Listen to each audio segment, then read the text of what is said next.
Alright, welcome to round 3 of this No Mercy Goonfogl match. We've got our survivors rushing out very quickly. This is Sunshine's team, which I believe is Team Don't Care.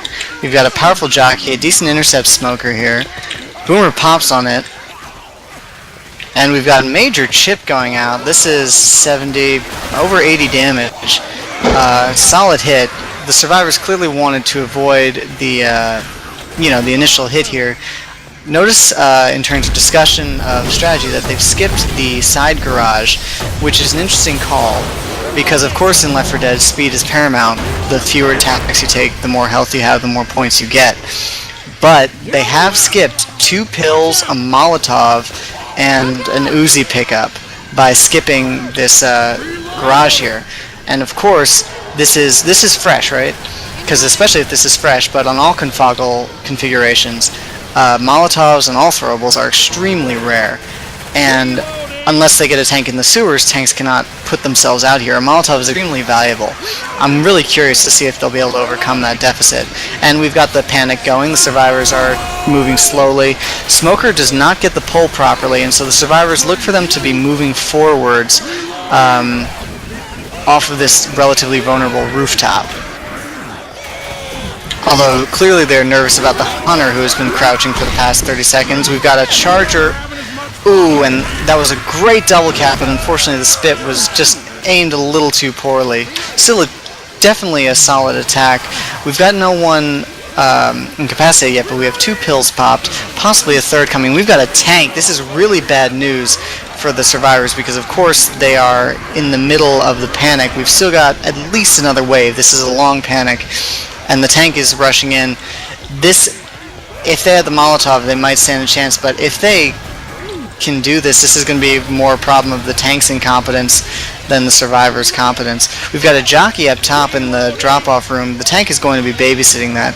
I don't believe that they have a hunting rifle, correct me if I'm wrong, so it looks like that's just going to be a death on Wounded right there, while the 3 survivors take a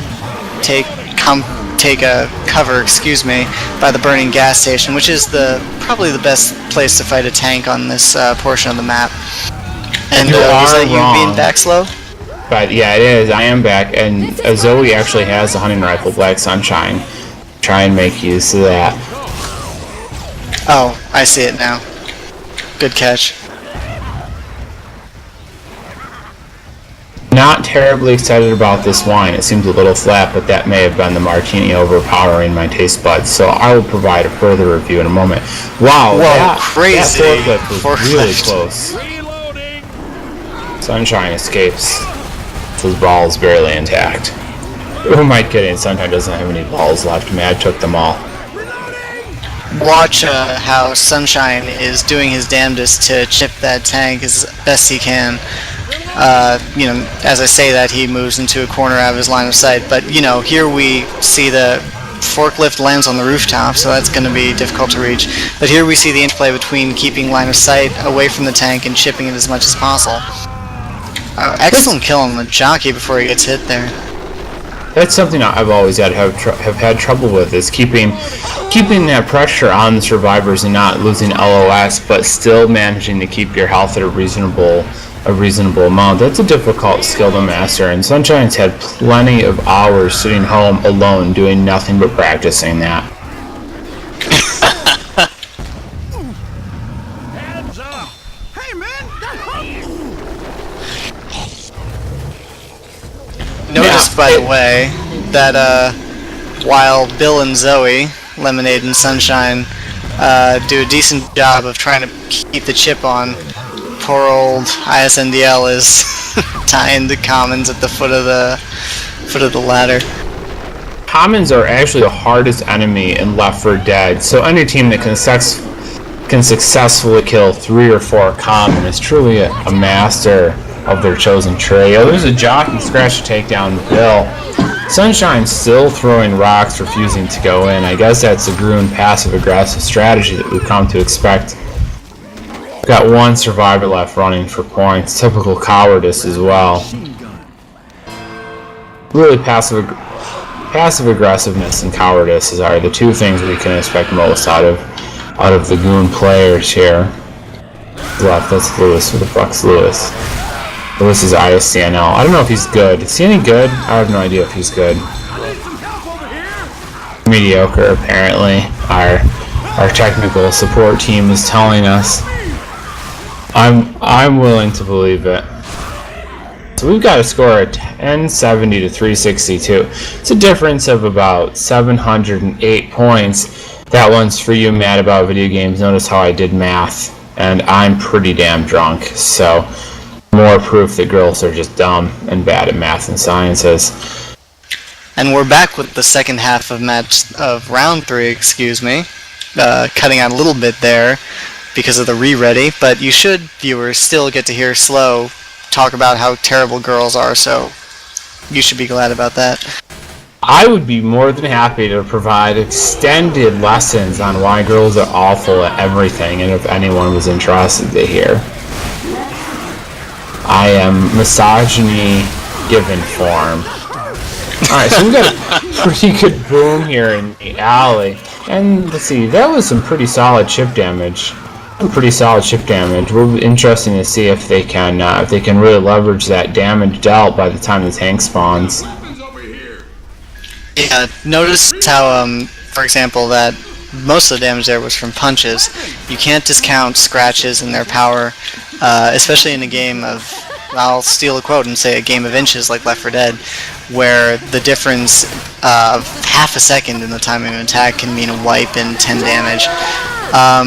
So yeah, the punches there are really key. And also notice how Hobo Joe's team has clearly saw the 2 pills and the Molotov in Free Look when they were playing Infected and went there. So definitely another advantage is team order. So yeah, they did go there. We've got a boom on all 4 survivors approaching the gas station, and they've got some pretty decent damage. No one's popped a pill yet, but they're definitely in range, so it'll be interesting to see how this can go. I wasn't there to see when the tank spawned exactly. I have to imagine it's sometime around now, but I'm basically it's just about when they do the drop in that warehouse.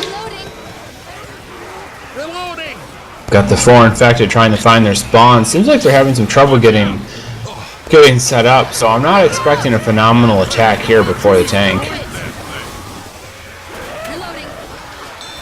I'm pretty surprised at their choice of vantage point here.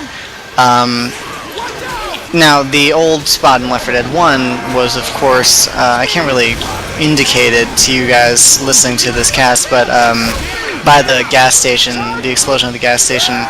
Oh, speaking of scratches, what exactly just happened? We had the charger miss a charge and then scratch an orange survivor to down him. Who then got boomed, so he's definitely oh, and we've got somebody dead too. When the fuck did that guy die? Wow, somebody jumped and killed him. Where did he jump from? 2 dead survivors. Someone's hunted all by his lonesome, and a smoked survivor. This is a round. This is a wipe right here. Putting our deficit now in the range of let's see, score settle down. We've got 581 to 1070, which gives us a deficit of about 490 points, 89 points. So we'll see if the other team can close the gap on round 3.